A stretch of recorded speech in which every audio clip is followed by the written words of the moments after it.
Queridos companheiros, queridas companheiras de caminhada, paz, bem e muito axé.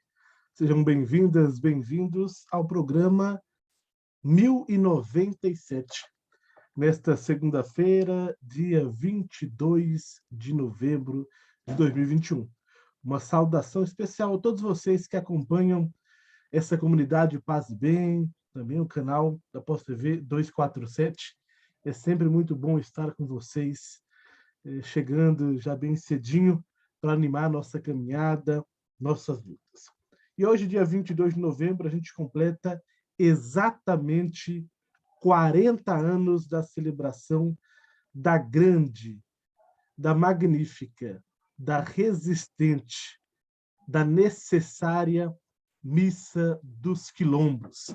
Foi exatamente no dia 22 de novembro, lá na Praça do Carmo, em Recife, que foi celebrado aquele momento que marcou tanto a história do país, né, do ponto de vista sociopolítico, mas, sobretudo, também no ambiente eclesial.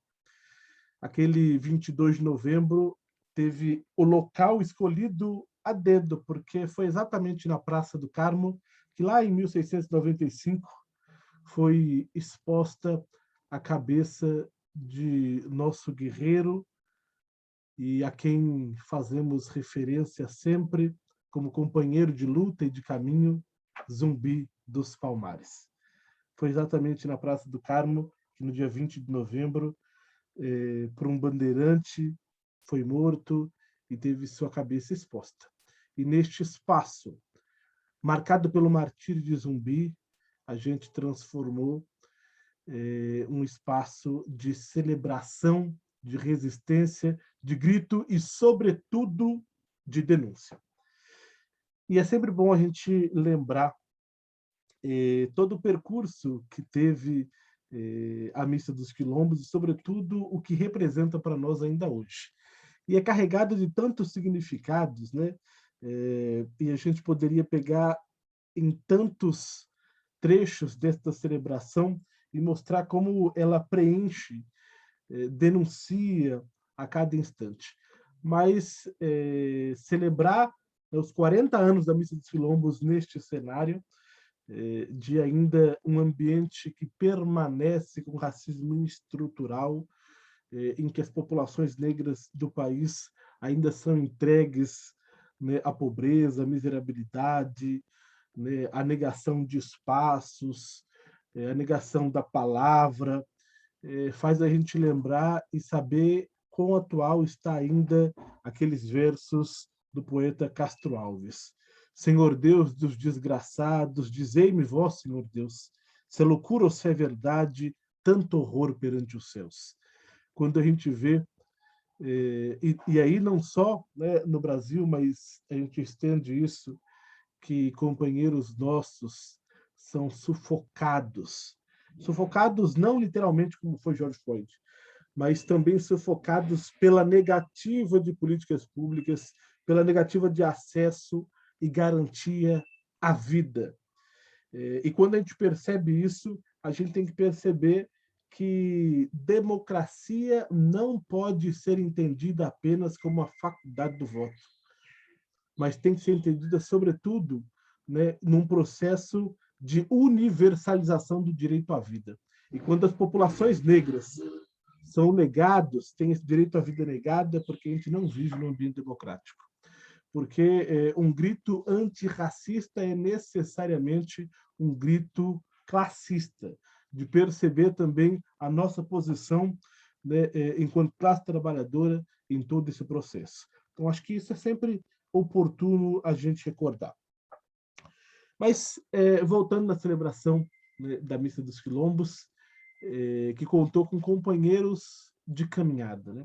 Então, apesar de ser celebrada lá em Recife, onde Dom Helder Câmara era arcebispo, e evidentemente que participou, animou e fez parte de toda a preparação daquela celebração, e resistiu, porque teve muita oposição antes e depois, e ele se colocou aí na dianteira da defesa da celebração. mas quem presidiu foi Dom José Maria Pires, o primeiro arcebispo negro do país, e que até aquele momento era conhecido, tinha um apelido que era Dom Pelé, mas a partir daquele momento ele assumiu, né, como nome, e assim a gente sempre o chamava Dom Zumbi. Eu tive a oportunidade de escutar Dom Zumbi, evidentemente que já como arcebispo emérito, já morando em BH, mas veio a São Paulo por uma palestra, e tive a oportunidade de participar. E sempre com aquela energia, né?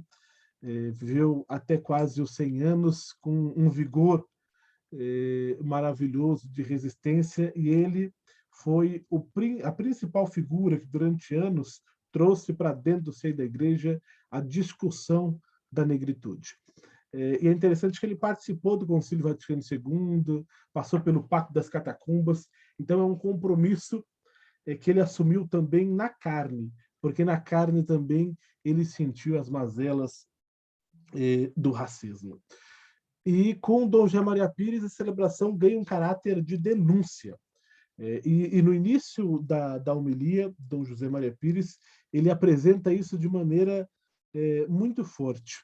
E aí, logo mais, eu vou ter a oportunidade de trazer aqui um trecho da homilia de Dom José Maria Pires. Mas também nessa celebração, né, além de Dom Helder, da casa lá de Recife, Dom José Maria Pires, que era arcebispo da Paraíba, estava o nosso companheiro da prelazia de São Félix da Araguaia, Dom Pedro Casaldáliga, que ajudou também a redação desta missa. É também de sua autoria essa missa, assim como a Missa da Terra Sem Males. Apesar de ser catalão, ele assumiu o Brasil como sua pátria, né, e conseguiu compreender não só a diversidade, mas, sobretudo, o ambiente conflituoso que o Brasil tem, né, tinha e ainda tem com a sua população, de não reconhecer como sujeito de direitos e também de não reconhecer a cidadania eclesial desses companheiros. Então, também perceber a presença do negro e da negra na vida da igreja também era essencial. Pedro Tcherra, um companheiro socialista de luta, que esteve ali ao lado de Pedro Casaldáliga na redação dessa obra. Milton Nascimento, que depois teve a oportunidade aí de, em 82, a celebração foi em 81, mas em 82 lançou aquele LP famoso, a capa vermelha, né, com um punho e uma cruz, foi a marca, né, e continua sendo a marca da Missa dos Quilombos. Milton Nascimento, no ano seguinte, lançou para mostrar que essa resistência também é arte, e a gente resiste também com arte, sobretudo. Não é à toa que, em momentos autoritários, né, governos autoritários atacam de modo primeiro a arte, a educação, porque é por aí que começam um processo de opressão e de minar as liberdades do povo. E também outros tantos companheiros, né? Então, dali mesmo de Recife, o Reginaldo Veloso, à época, era da equipe de liturgia da Arquidiocese de Recife, ajudou todo o processo de animação, então contou com tantos companheiros. E a celebração aconteceu num momento interessante, porque o Movimento Negro Unificado tinha sido criado há 3 anos, né? Estava num processo de gênese, e os agentes do movimento também participaram ali daquele momento, né? Para mostrar que, apesar de uma missa dos quilombos, um momento também de meia-culpa enquanto igreja, a pauta, a agenda, o clamor, o grito, a denúncia era para além de ecumênica, interreligiosa. Né? Eu acho que esse é o brilho também de perceber que tantos outros companheiros, companheiras que estavam na caminhada estavam ali também percebendo a importância de unir esforços. E ganhou um caráter ainda mais ousado, porque estava em contexto de ditadura civil, empresarial, militar no Brasil. Ainda era ano de 1981. Então, era comum aparecer também em jornais como Missa Vermelha, Missa Comunista, até pelas figuras que estavam, né, ali na celebração, né, que sempre foram taxados assim. Pedro Casaldáliga, Helder, também José Maria Pires. Então, teve uma oposição política muito grande, uma oposição eclesial dos conservadores muito grande, porque em 81, né, reforçando essa data para a gente recordar também o ambiente que a gente vivia, era pontificado de João Paulo II.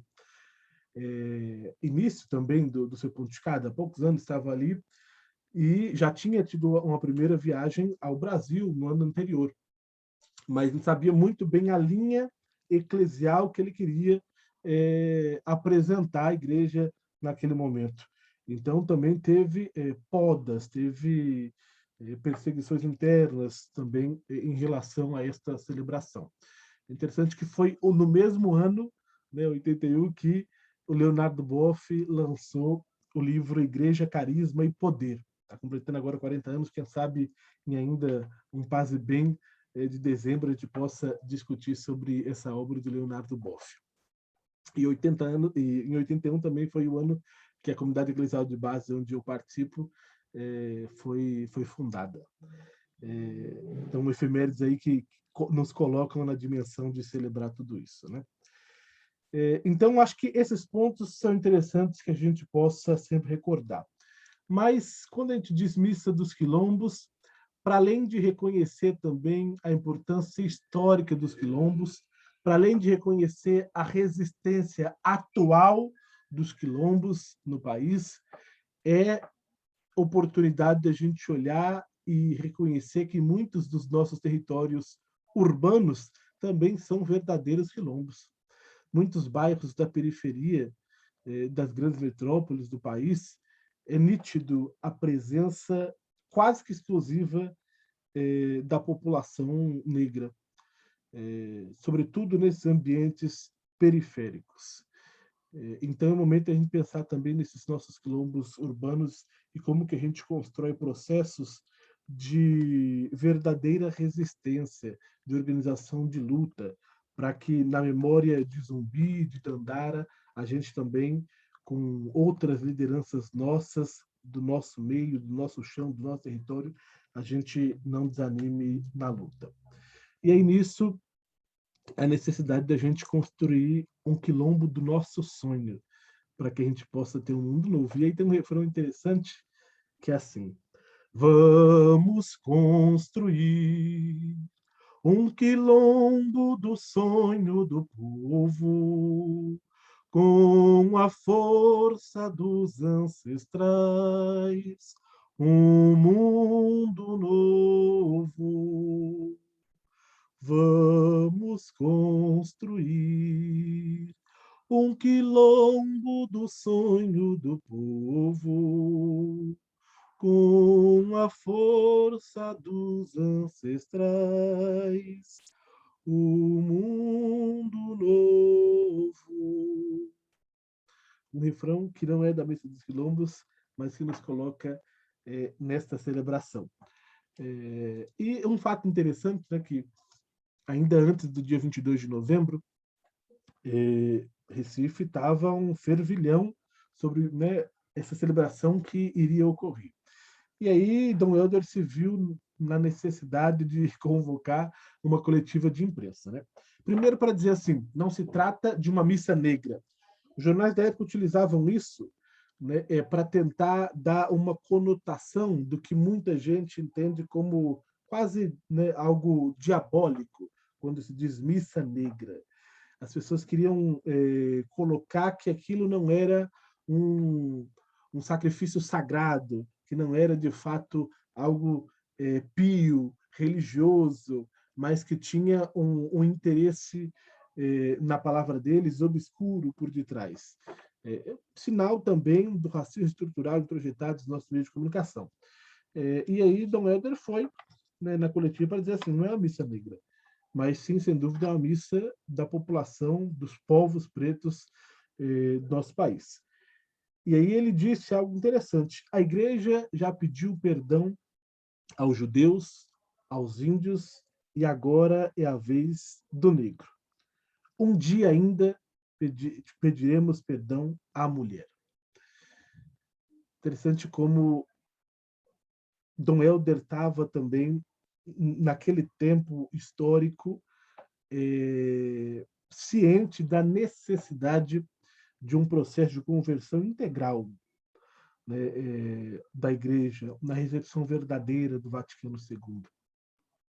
E ainda hoje a gente não conseguiu construir verdadeiramente um processo de se autopenitenciar enquanto igreja, né, como a gente tratou a figura da mulher historicamente no nosso meio.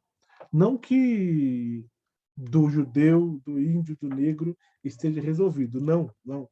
Mas, ao menos, os processos de denúncia foram grandes, de visibilidade, e como também a gente pode juntar o clamor, o grito do protagonismo feminino no nosso campo de atuação. E agora me permitam aqui encontrar o início da homilia de Dom José Maria Pires. Um minuto.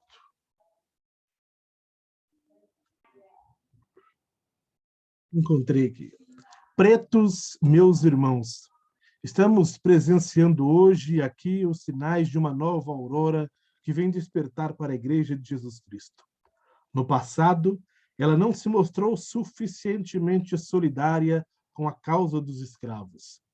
Não condenou a escravidão do negro, não denunciou as torturas, não amaldiçoou o pelourinho, não abençoou os quilombos, não excomungou os exércitos que se organizavam para combatê-los e destruí-los. A igreja não estava com os negros, e hoje parece que começa a estar. Começa a nos querer bem, a respeitar nossa cultura e a não tratá-la mais como grosseira superstição. A igreja começa a ficar do nosso lado e a nos ajudar a ressuscitar a nossa memória histórica e a incentivar a nossa organização. Fica nítido a denúncia de Dom Zumbi aqui, mas ele diz que a igreja parece começar a estar ao nosso lado. Mas a gente vê tantas manifestações ainda hoje de um racismo eclesial, né, de agentes pastorais que não revelam isso, que caminham na contramão de tudo isso. Basta ver, 7 anos depois dessa celebração, em 88, a CNBB promoveu a campanha da fraternidade sobre o negro.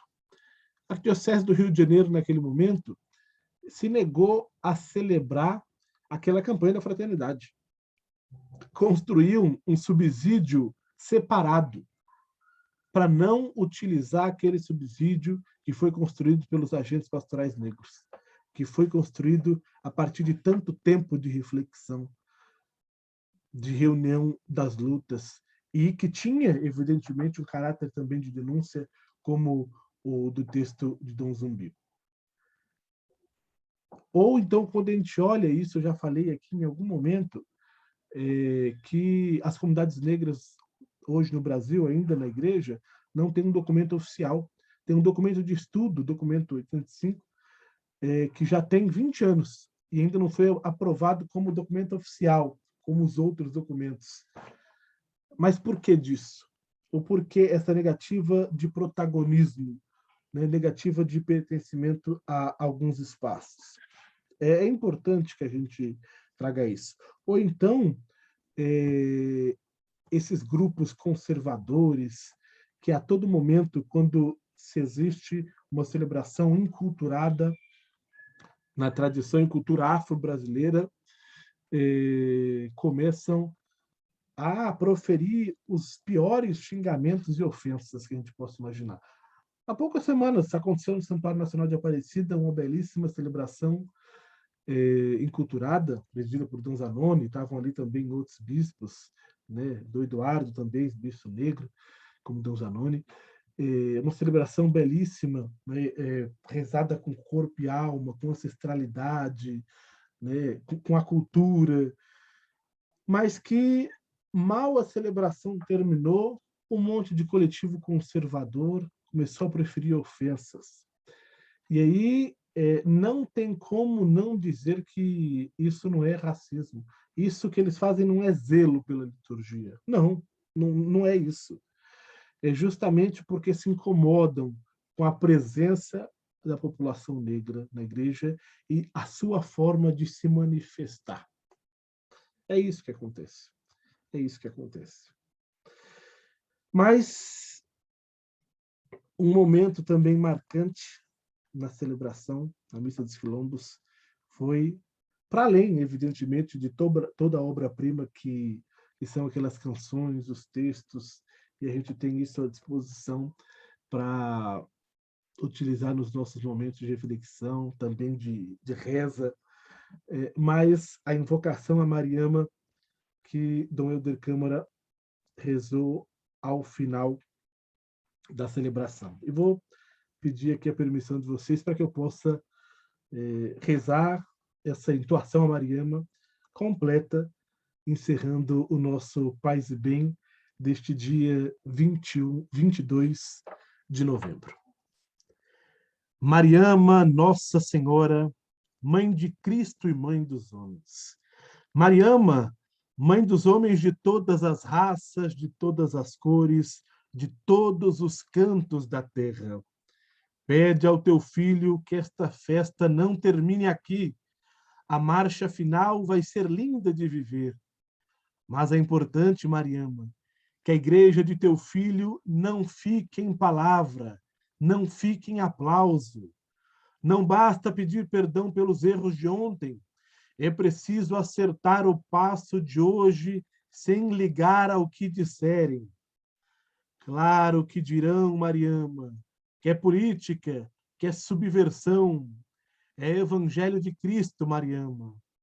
Claro que seremos intolerados. Mariama, mãe querida, problema de negro acaba se ligando com todos os grandes problemas humanos, com todos os absurdos contra a humanidade, com todas as injustiças e opressões. Mariama, que se acabe, mas se acabe mesmo a maldita fabricação de armas. O mundo precisa fabricar paz. Basta de injustiça, basta de um sem mais, basta de um sem saber o que fazer com tanta terra e milhões sem um palmo de terra onde morar. Basta de alguns tendo que vomitar para comer e mais de 50 milhões morrendo de fome no ano só. Basta de uns com empresas se derramando pelo mundo todo e milhões sem um canto onde ganhar o pão de cada dia. Mariama, Senhora nossa, Mãe querida, nem precisa ir tão longe como em teu hino, nem precisa que os ricos saiam de mãos vazias e os pobres de mãos cheias. Nem pobre, nem rico. Nada de escravo de hoje ser senhor de escravo de amanhã. Basta de escravos. Um mundo sem senhor e sem escravos. Um mundo de irmãos não só de nome e de mentira, de irmãos de verdade, Mariama. Grande Dom Helder Câmara. E se me perguntam se eu acho que a Missa dos Quilombos é subversiva ou revolucionária, eu digo que não sei, mas eu tenho convicção de que a Missa dos Quilombos é evangélica. É evangélica. Ô mamãe, abraça eu, mamãe, embala eu, mamãe, cuida de mim. Ô mamãe, abraça eu, mamãe, embala eu, mamãe, cuida de mim. Boa semana para todos, paz, bem e muito axé. Viva Zumbi, viva Dandara, viva a luta do povo preto.